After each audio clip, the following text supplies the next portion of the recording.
Hello, everyone, and welcome.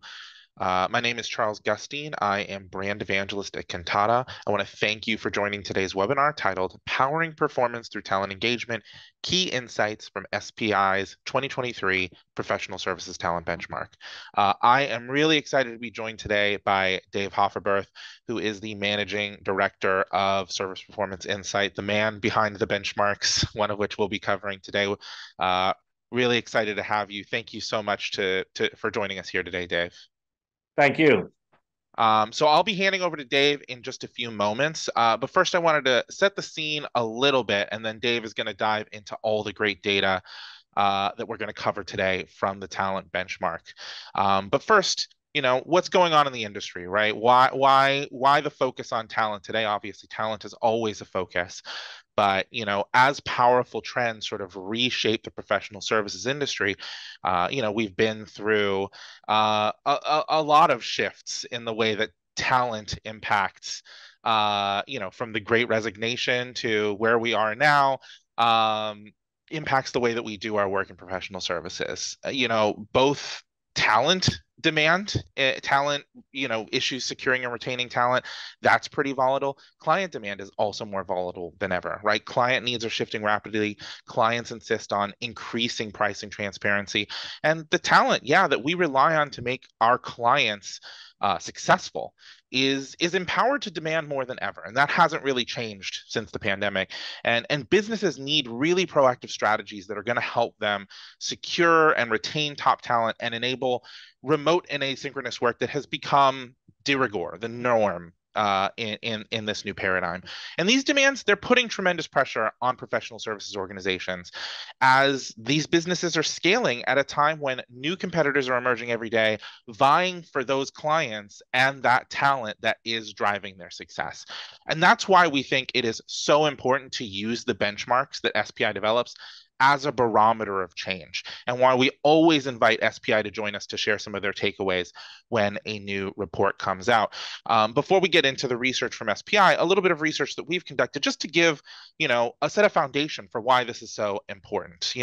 When we talk about balancing those different pressures, those different trends, we really are talking about a really tricky balancing act. And, we've published an ebook recently called Walking the Tightrope. And that's really what professional services organizations are doing, right? Because we're not just trying to operate our projects at a profit. We're not trying to run projects more efficiently. The projects that we run in professional services also need to serve the needs of our clients. They need to serve the needs of creating a really loyal client base. And they also need to operate in a way where they help us grow and retain our workforce and not burn them out, not force them out the door.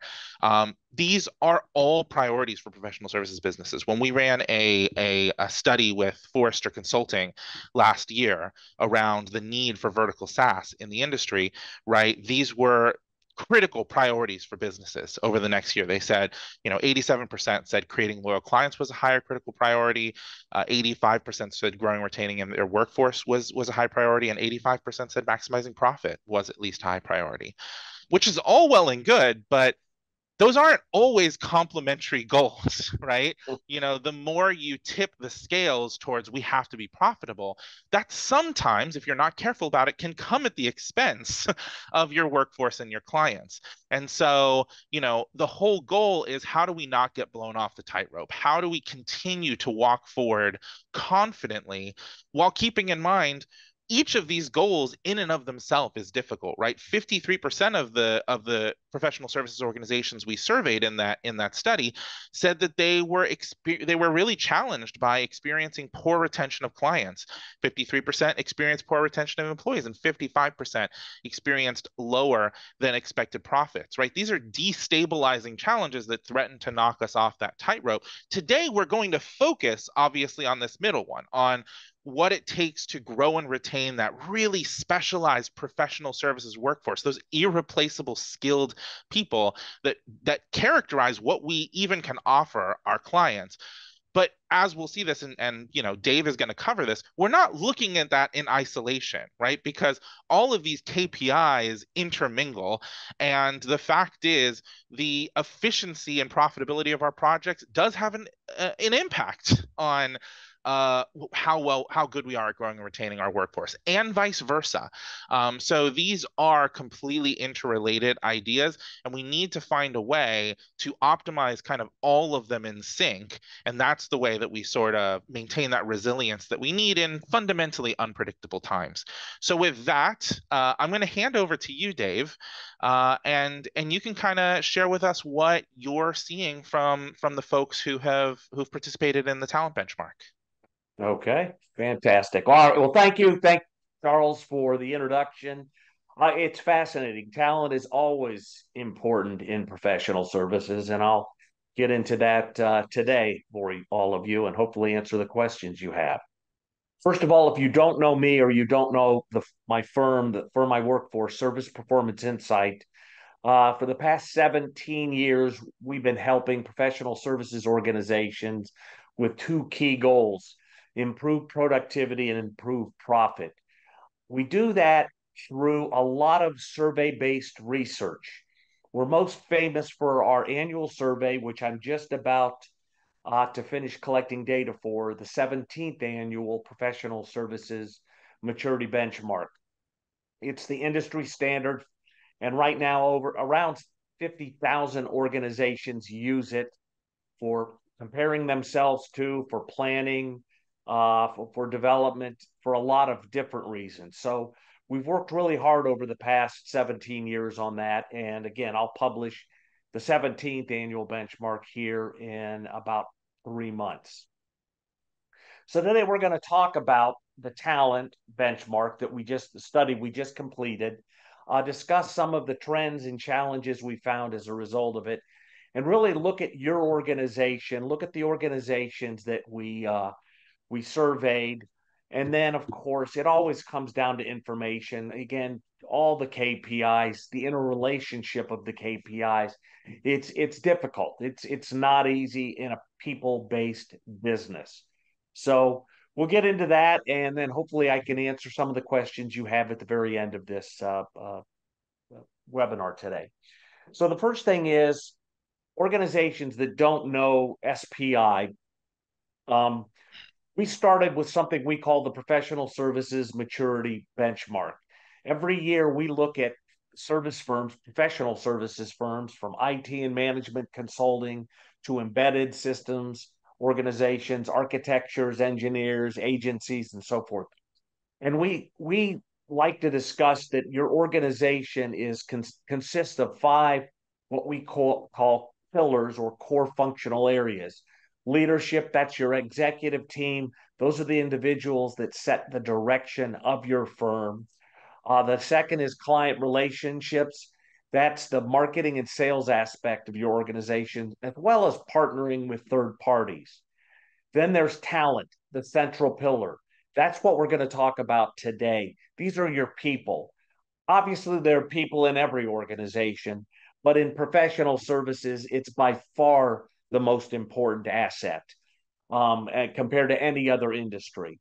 And then there's the fourth pillar, service execution, which is how you deliver services to your clients. How do you collect information on that? And then, of course, finally, finance and operations. That's the money aspect of professional services. Do you make profit? Can you pay your bills? So forth. So we'll get into a little of that today. But today is really about talent. And then also in each of those five pillars, we have five levels of what we call maturity, but it's really performance maturity. And most of you have heard of the capability maturity model or other maturity models from 1 to 5. One are organizations that work hard, but they're not as organized. They don't have structured business processes, but people, are just trying to get the job done so that they get paid.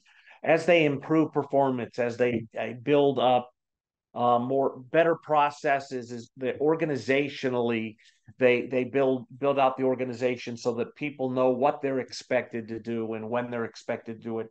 They increase in maturity, and of course that final 15 to 20% of the organizations are really high performers. They really have their act together, and they're also looking at next year to make sure they're always ahead of the game. And so we won't get into as much of that today, but it's important to understand, and I'll explain it here in a few minutes, why that's important. and again, talent is so critical in the professional services market. Everything centers around it. I mean, we don't build products. We're not selling, widgets, as we used to like to say back in the day. We're selling people's skills, their knowledge, their ability to do things. That's the center. And whether you're a front office employee, meaning you're out in front of the client, or your back office doing the work to support the organization, it doesn't matter. Everyone's important. Everyone has a role to play within the organization, and it's critical that each individual understand their role and how to support the organization. And the reason I use gears is because everything is related. If you have problems in one area, it will impact other areas. And my next slide should be able to show you exactly what I'm saying. So as I talk about performance maturity, as I talk about levels, I've got an example slide of our study from last year that I'm working on this year's study as we speak. We surveyed about 709 professional services firms from around the world. As you can see, the 211 that were at that level one performance, you can see the KPIs. You can take this sheet and compare your organization to this particular sheet to better understand where you fit in. But what you'll notice is as the gears work together better, these organizations improve in maturity. And again, every time I present something like this, usually the CEO looks at the bottom row and says, profitability. That's what I'm trying to do. Well, you know, we all know that profitability comes from doing things right, from every department working together. And if they don't work together, if the people don't work together as well, you won't get the high numbers. And so uh, this slide is really for you to compare your organization to better understand how you fit in. And again, we do this for about 160 KPIs. So the upcoming benchmark report will have that in it. So we just finished the talent benchmark. And what's so important about this is it looks at your organization, all the organizations we surveyed, to better understand how they're made up. Our concern was bill rates. Our concern was attrition rates, a number of different areas to better understand, is professional services progressing? Well, normally a professional service organization is very bottom heavy.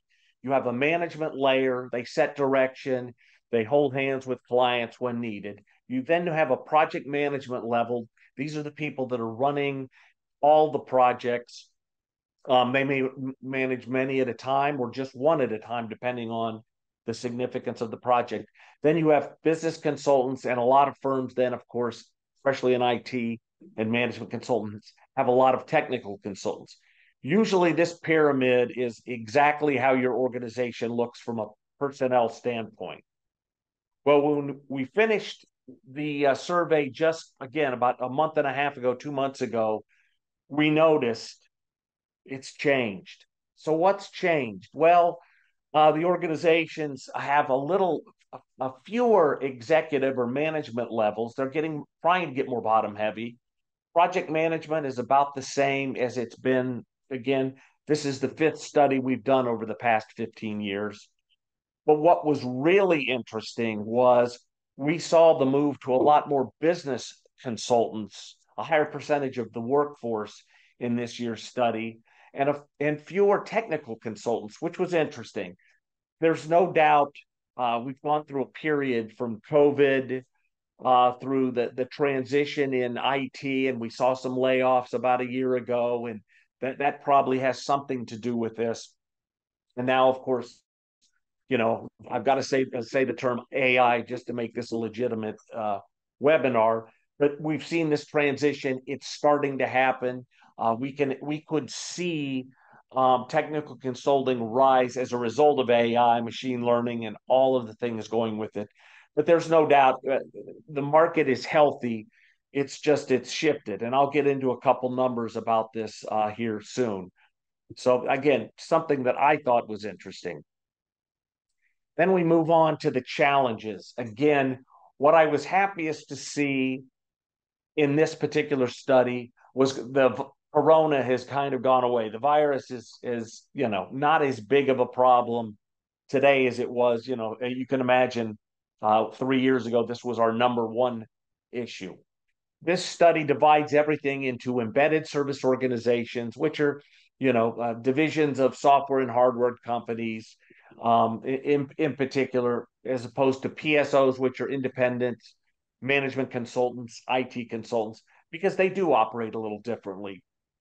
If I look at the bottom of the chart, the most important things, the professional services market is most concerned with employee costs. There's no doubt about it. That's why I really wanted to do the study this year. I was concerned with inflation. I was concerned with employee costs. I was concerned with bill rates because I wanted to see what was happening. What also, again, you look at these from a talent perspective, new skills, you know, you find the people and develop the people because there's no doubt about it. There are new skills going to be required, especially again with artificial intelligence and all of the different technologies. I believe we're at a tipping point and we're in a new generation of IT, led by AI. But again, we'll see over the next few years how that works.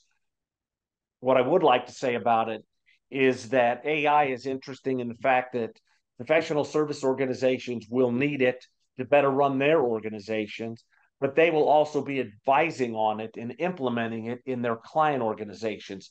So, unlike other vertical markets, the pressure is on us to perform, and we've got to have the right people with the right skills, and as we do that, again, the third issue was growth, maintaining the culture of the organization. Again, things are fairly fluid now. We had a lot of layoffs about 6 months ago to about a year ago, and so we see organizations changing. So again, it's something to look at. And then the last point I'll make before I'd like to hand it off to Charles for a second is that you really have to look at this from your own organization's perspective. Um, Independence, as you can see, the line in red is a lot different than the line in green, the embedded. So if you're an independent professional services organization, there is definitely a concern about culture and growth with the people you've got. And so again, we could spend a day working on this particular slide because it does impact your organization and how it plans to operate in the future. But I know Charles had a couple comments on this he wanted to make. What you just brought up is exactly what I was going to latch on to, especially when you consider the maturity model, which is the really high spike you see in those pure play professional services organizations, the one that only do professional services, and how much, like, obviously skill development and cost is a challenge for them, but above all else, both of those culture ones, establishing and keeping a culture of excellence and maintaining firm culture as it grows, really putting that pressure on, and these being seen as destabilizing challenges. And in your maturity model, right, the first level, the lowest level is called initiated. But I know in a lot of cases we think of that as the heroic culture, right? Where it's very dependent on some superheroes to kind of get things done. And good work does get done, but it doesn't get done necessarily because there's a strong framework in place to ensure that work is done consistently, but because you can rely on those superheroes to get the work done. And I think that, right, growth is inherently destabilizing, and even scale is scaling sideways is destabilizing. And so I think that culture thing, maintaining a culture of excellence, a lot of that I think comes down to how consistent can we be, how good can we be at ensuring excellence, regardless of the circumstances, not completely reliant on any one person, but on the framework that we use to support the work we do, the governance that we use to support the work we do, making any person that we put on a task be able to shine like a superstar. And that can be really hard. And it's a thing that can go away. I think that maintaining firm culture as it grows is really important because someone can be really mature one year, grow a lot, and that growth does not necessarily add to maturity. In a lot of cases, it it takes away from that maturity because you lose some of those things as you grow. So I think that's really important, and it does tie in really well with some of the other things we see here, like the skill development and the growing new leaders, which is not just knowing what skills you have right now, but what do you need to have to be successful a year from now, a year and a half from now. Those can be really hard insights to glean. Yeah, I agree. I mean, it's complicated because it's a people-based business, and we're different than machines. It is what it is, and every executive has to deal with this. And so, again, I don't want to go through this in nauseum for you, and you will get a copy of this slide, and you'll get a copy of the report after today's webinar. So you'll have plenty of time to look at it. But what we really wanted to look at in the survey was do a comparison among the employees to see how things had changed. This slide is always good because it shows a couple things that stuck out to me. Was we know that there's more remote work being done. I guess I was surprised at the bottom of those business consultant levels and the technical consulting levels were actually on site a little more than I expected them to be. Um, Also, I really thought and again, probably because they're on site a lot more, the target billable hours was less than I expected to be. But really, what you do with this particular chart is you review it and then you look at the people in your organization and see if these numbers make sense to you. And if they don't, understand why. Now maybe you're working a lot more hours than these target hours, or maybe your revenue per consultant is a lot less than these numbers. Again, these are areas. This is a benchmark. These are, hopefully similar organizations to yours. So you use this information from a comparative standpoint and try to figure out ways to get better. And some of you are already there. And again, here's the big chart that I was surprised at all of the results on this chart. I expected bigger raises down at the business consulting levels and the technical consulting levels than I see here. The business consulting levels, the more senior people, definitely had much larger rates than they did, 3 years ago. But what was interesting, and for me personally, was how much more the higher level individuals within the organizations are billing, and this is important because these are only billable people. In a professional service organization, you might have 70 to 75% of the employees billable, and then obviously the remainder not billable. And of course, those are your administrative roles, sales and marketing roles, HR, and so forth. And that's great. But executives in professional service organizations do bill, and I'll get into that here in a minute. Um, and I was just surprised at their rates rising so much over the past 3 years compared to everyone else. So again, I don't know what your firm is experiencing. And again, this survey, we just published it about 2 months ago, so it's fairly fresh data, and just interestingly enough, as far as I was concerned, where these numbers came out.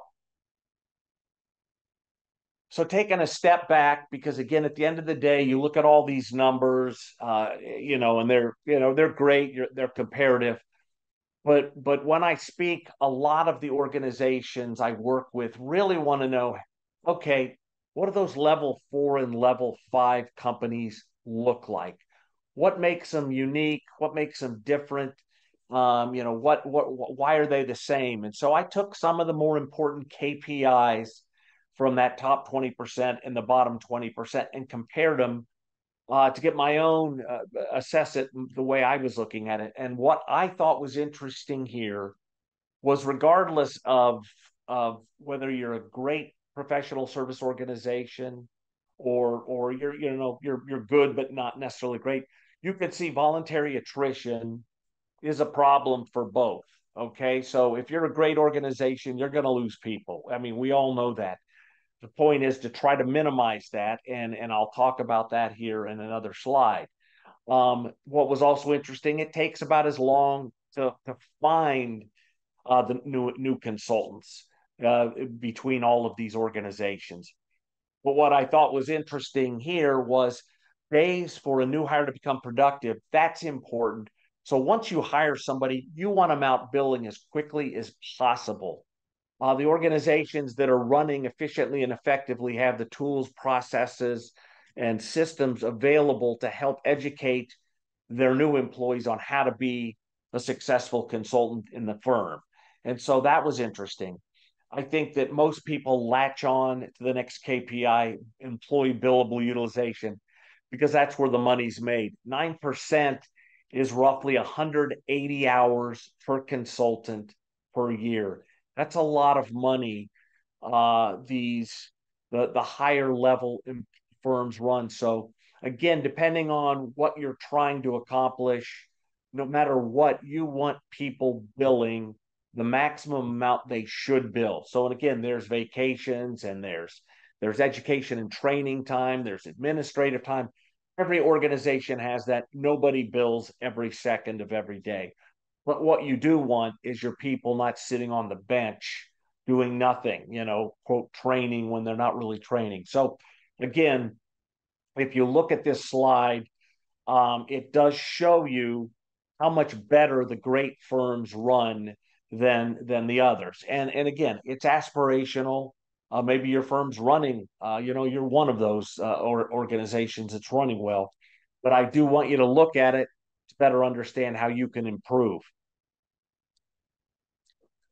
And so there were four things that we like to talk about when we looked at what we call talent optimization.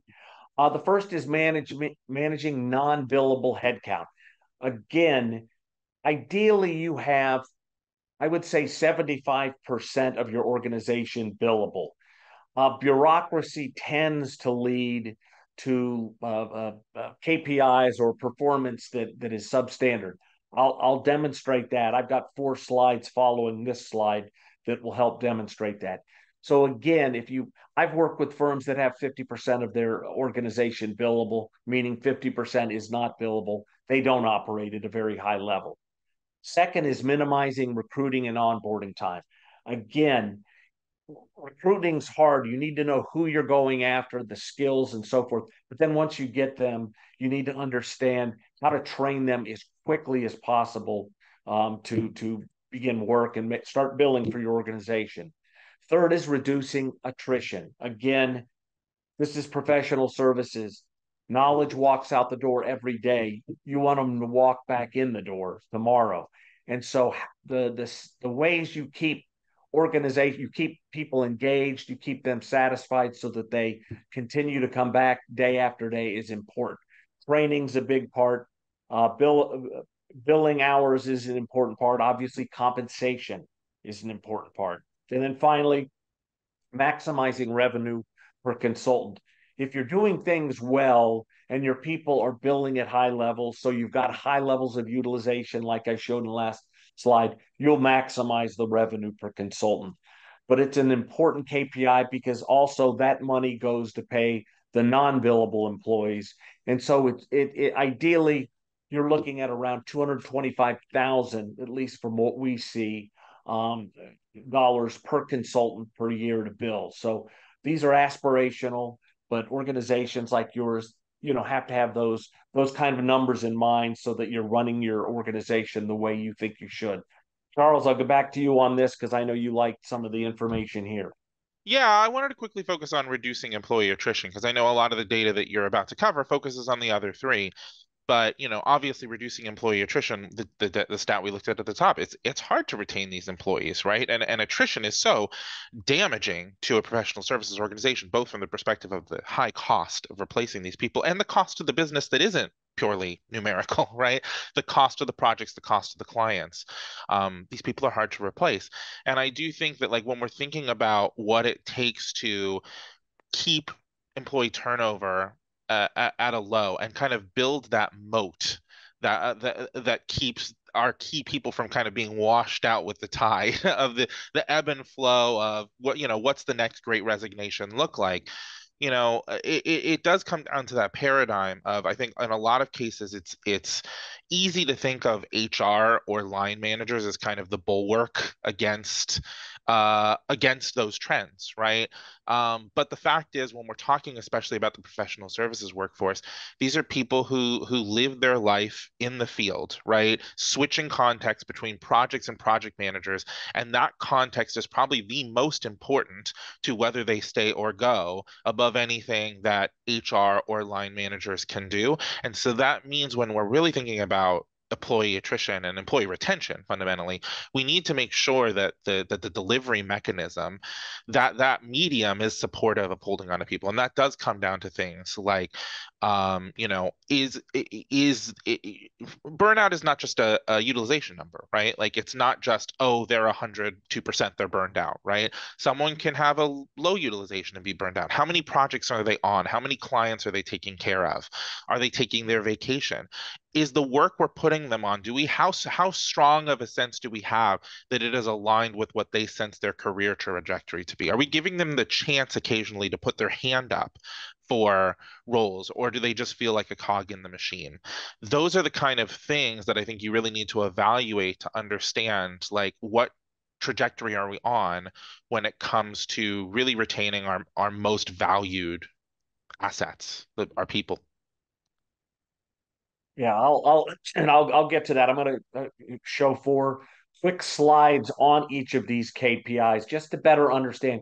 Again, it's great for myself and Charles to talk about these things, but what you really have to see is what is the result of not doing what he said. I mean, and every executive wants to understand, hey, I know these things are important. How important are they? Show me, demonstrate they're important. And that's what we like to do in our studies. So the first was non-billable, managing non-billable headcount. Again, bureaucracy, ruins a lot of companies. And just like that in professional services, we like to see about 70 to 75% of your employees billable. That gives you the people you need to succeed, to support the work you're doing in the field or whether you're working remotely or not. And again, I wanted to take you through, you can see on the left the percentage of employees billable. And really what you see here, all the columns to the right are revenue growth improves as you have more billable employees. Headcount growth grows as you have more employee billables. The deal pipeline, the percentage of bids won, client references, one of the most important KPIs out there, improves overall. Obviously, a lot of this, is people get more work done because billable utilization improves, because people are really, focused. You've got more consultants focused on doing the work they need to do. And again, project margin, at the end of the day, EBITDA, or, the profitability of the organization is important, but sometimes it's easiest. And most companies really just want to see, if I do all these things, how will that impact project margins? What I do with the money once we get it is, whether I invest in growing the firm or I just pay out bigger salaries or whatever.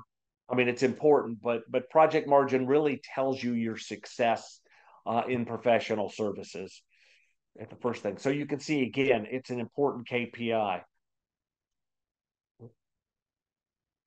Second is minimizing onboarding time. Again, it takes, the great firms and the rest of them, took us about the same amount of time to find people, but can you get them out in the field faster billing? Have you developed the tools and processes to train these individuals? And, there's a lot of different ways to do that. Do you have the right mentoring program set up?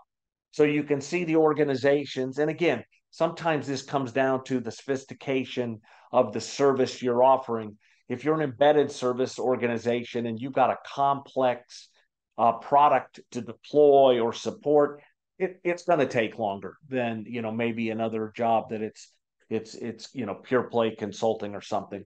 But the point is, the sooner you get these individuals out, the faster your organization will grow, the better your on time delivery will be, just because you won't have as many people working to support that onboarding of the individual. And so again, they're KPIs I always like to look at because they are the result of doing things well. If you do billable utilization well, you will have better on-time project delivery. That's kind of obvious. So I'm always looking at on-time project delivery. I'm always looking at client references because those are two outputs of doing things well. And again, minimizing onboarding is such a big area for professional services that I hope you do have the tools and processes to do that. Third is maximizing billable utilization. As you can see here, and this, again, should be fairly obvious, but the point is, when you put the numbers with it just to show what we've seen. And obviously what was interesting was that very second to bottom row, over 90%. So these individuals are billing 1,800 hours a year or more. The numbers kind of take a step back. Some of them do. And that, again, we don't want to burn our employees out.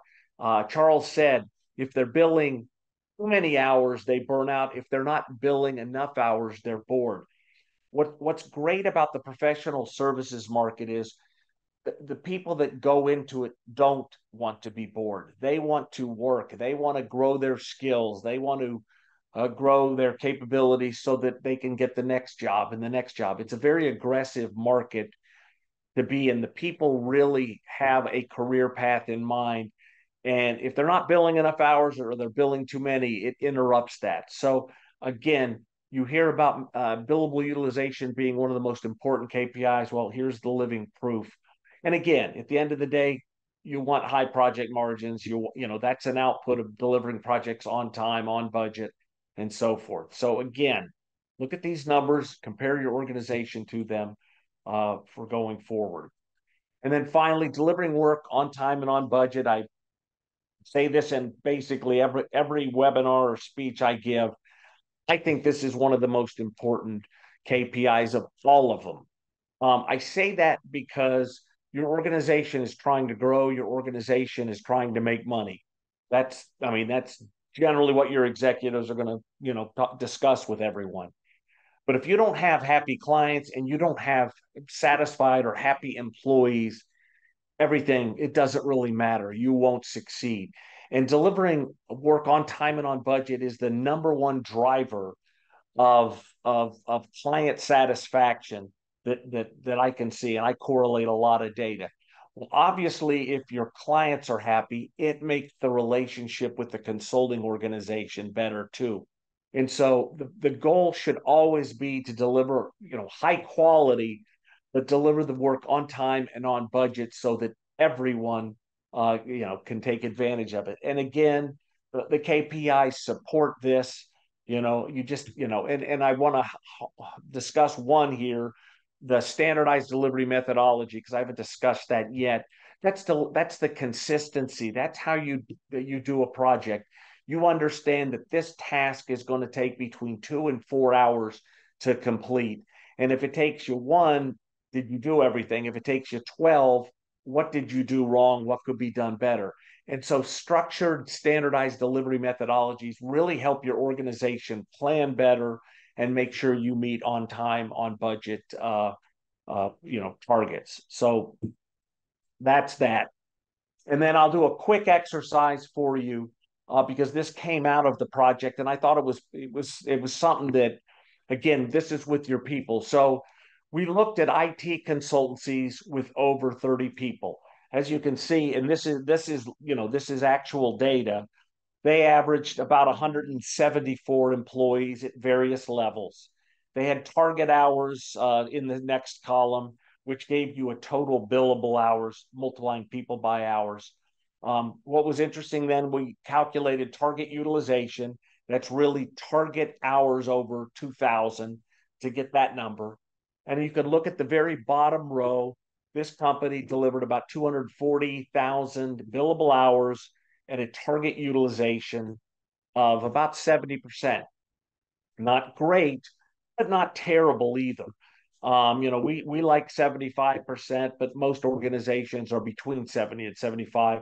This study showed us that with the consulting ranks. Well, your executives right now or in November and December tend to plan for the upcoming year if you're on a calendar year basis. And so what they're trying to do is figure out how many people do we need to be successful next year. And so as they look at today's organization with about 174 people in it, billable people, then they say, okay, what do we need next year? What are we going to do going forward? Well, you're adding numbers, maybe you're subtracting numbers because you don't need as many of a certain skill. The billable hours are going to be the same, give or take, if you've got roughly the people. But the point is the target utilization then goes down because you've got more people, so working fewer hours per person per year. And you can see the target utilization going from 69 down to 58. That's not a good thing. And so how do you plan for next year on what you're trying to do? This planning exercise is critical because you have to involve people. It's not how many of these particular manufacturing components do we need to be successful. It's how many people do we need to be successful. And this is where it gets really complicated really quick. And that's why some organizations have 40% or 50% billable, some have 80. Well, so again, I've covered this market for 25 years now, almost 26. And the professional services automation solutions that I've seen over that time, most people consider PSA a product for the service execution pillar in the organization. How do you get your projects started? How do you do resourcing for them? How do you collect time and expense information? And how do you manage the project deliverable? But what we find is that a lot of leading organizations take PSA and take it a step further because they do use it in the planning of professional services. If I'm an executive, I want to know what product or projects or services are growing the fastest, which make me the most money, and therefore what skills do I need to successfully deploy these projects, and how much money will I make from that? And again, the only place to get that is in your PSA system because that shows you everything: hours, dollars, profitability of project margin, excuse me, of everything. And so that's why we see it. This slide's got a lot on it. 78% of the organizations we surveyed use PSA.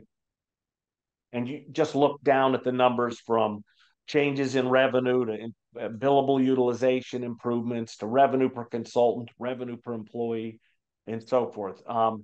This right away is why I recommend PSA to every organization that I do consulting with, because I just think it's so important for you to have that information necessary for better decision making, for better project execution, to raise client satisfaction.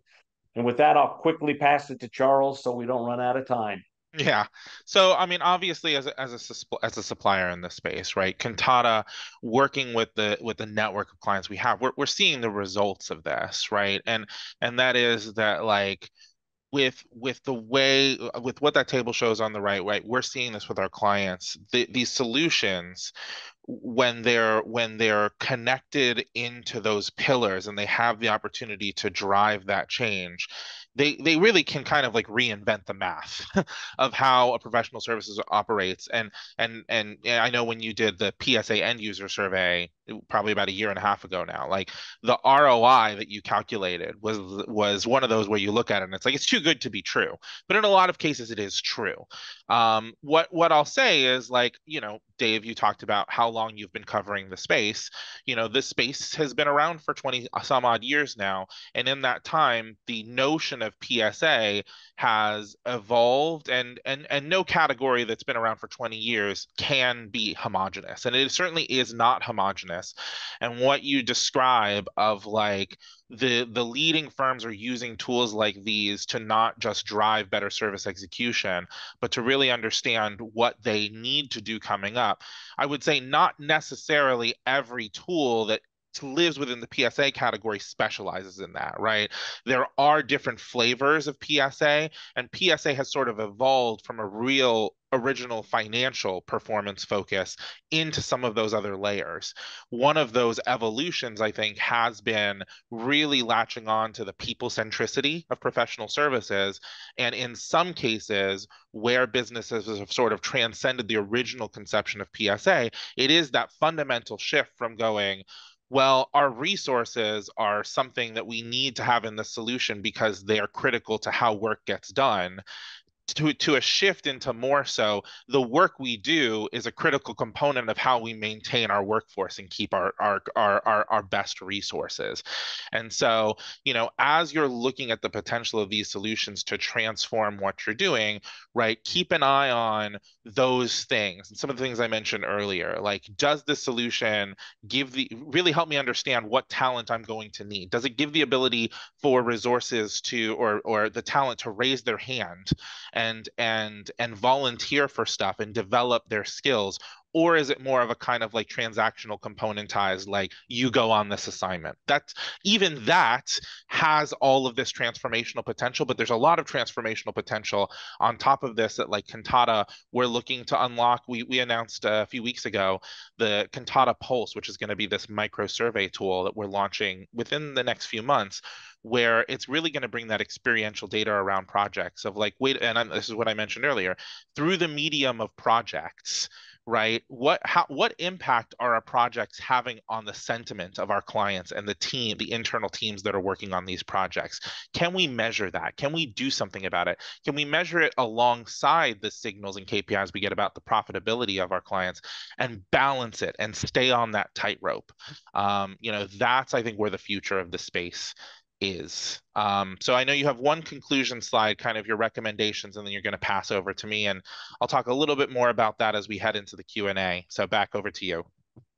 Okay, great. Well, thanks, Charles. Yeah, just to wrap up, again, everyone knows talent. Talent is number one in professional services.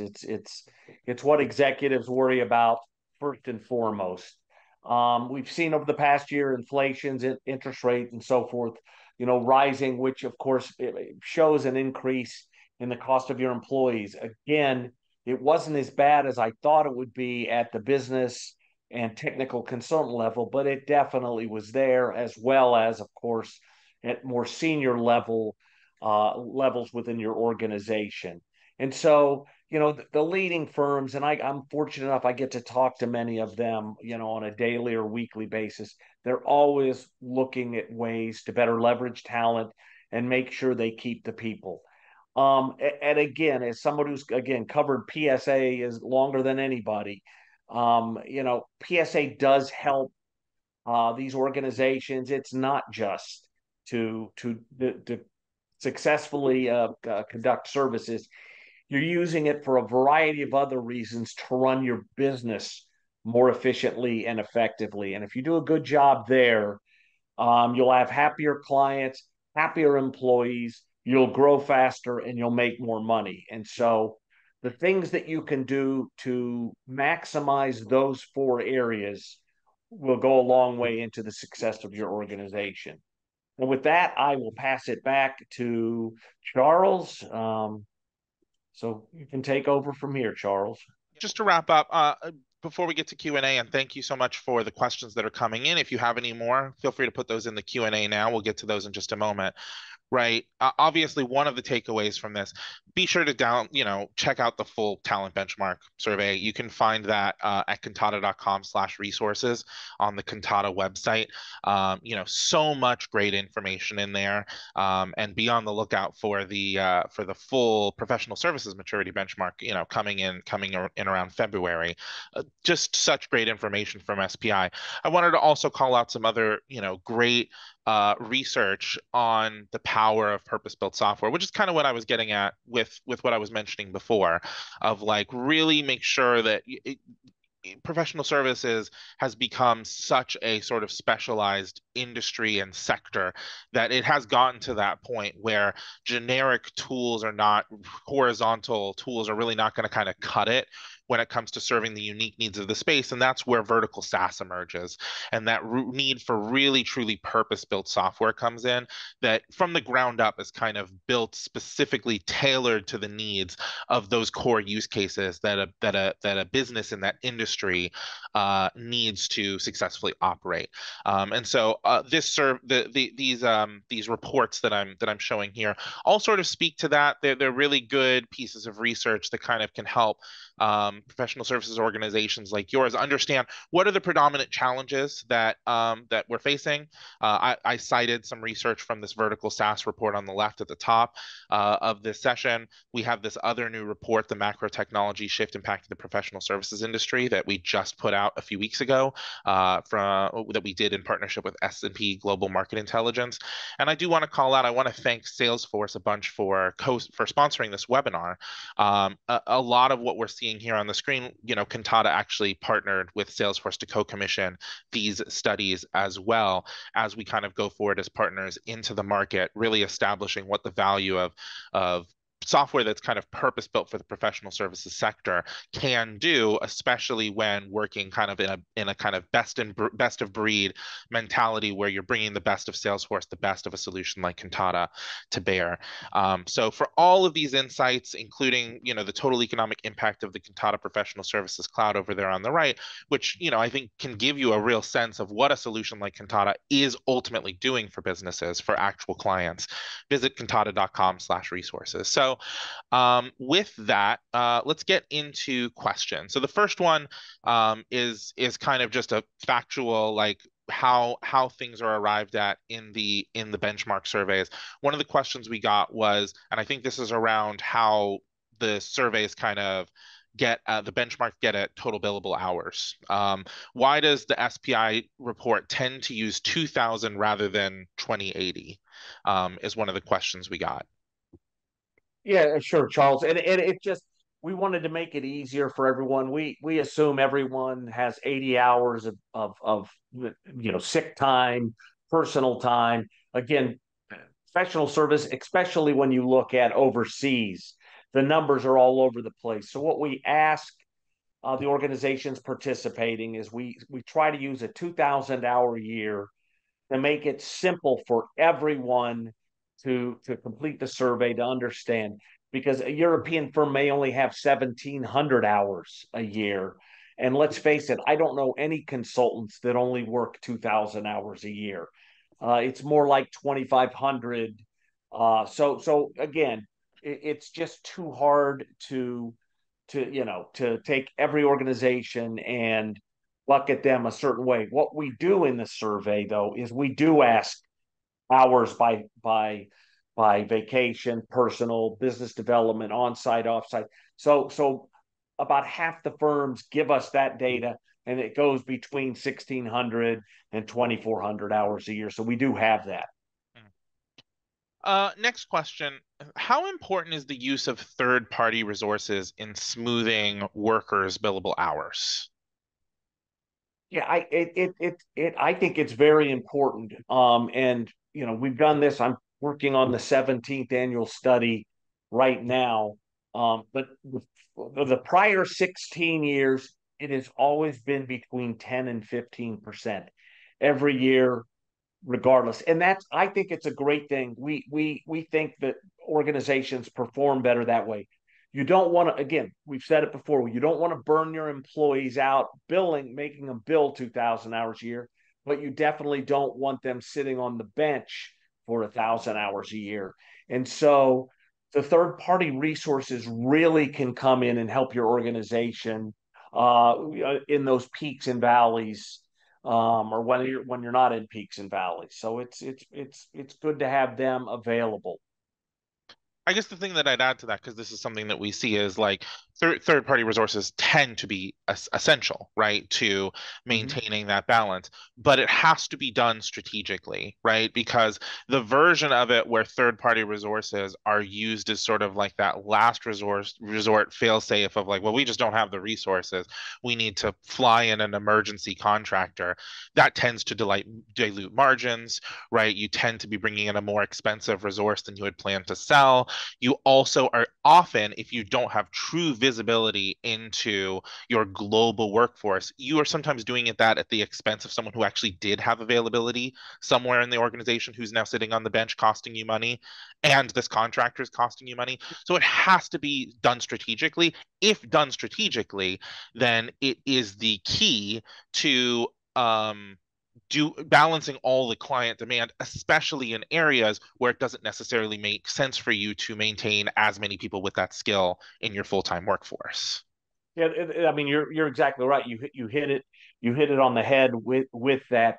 And we look at margins for that third party resource. Ideally, the margins are higher than your project margins, but in a lot of cases they're not because they've had to fly in resources, brought in them, they're more expensive, and that you're right, they didn't have visibility into people around the world that could have done the work. I mean, it's hard. It's none of this is easy, and the best firms have the systems and processes in place to make sure they use those resources when they can use them, not just use them willy-nilly. So Yeah.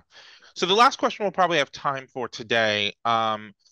We talked earlier about kind of like raising hands, and one of the questions is like, do employees have a means to communicate their engagement preferences? How would that be done? I might take the first stab at that because I can talk about one of the ways that we've sort of addressed that, which is, how do you get out of the paradigm of just like, well, I understand someone's availability and skills, and I, as the resource manager, can kind of move the chess pieces around, because that isn't always, sometimes that's necessary, that isn't always the right way to kind of keep the workforce engaged and ensure that that all the people within it feel the work they're doing aligns with their aspirations, their career trajectory. And so one of the things that we've done is we've made it possible to publish open roles. And it's elective, right? Not every role, but there are some roles, even if you have candidates in mind, where it makes sense to publish that role to certain parts of the workforce and then let your talent canvas these open roles, filter them, and put their hands up for roles that they think make sense for them, right? Express interest. Say, I really want to do this, thereby giving you the opportunity as your project manager, resource manager, looking at the different options.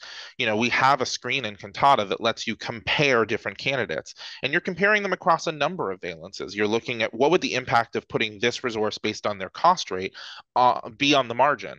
Do they have all of the skills or some of the skills? Where are they located? But one of those things is, being able to evaluate, like, this person has expressed interest for this. That can be really meaningful. A lot of times that feeds into that mentorship thing that feeds one of the things we saw earlier with PSOs, which is growing new leaders and building that culture, right? You need to have people kind of work on projects that help them advance their skills. So that's one of the ways we've done that. I don't know, Dave, if you had any follow-up thoughts on that before we kind of wrap things up. yeah. Just real quickly, I like the way you said, or iterated how you publish it, not necessarily to everyone or everything. Again, there are certain projects, certain types of projects people would want to work on, but you have selected individuals who are really good. It's really critical. Maybe this is your number one client.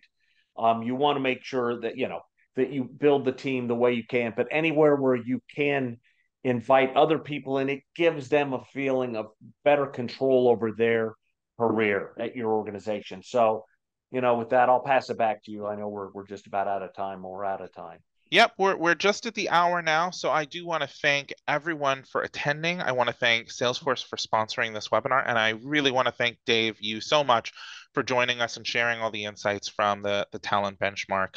And I'm looking forward to working with you again on the next benchmark. You got it. Thanks a All lot, right. everyone. Thanks, everybody.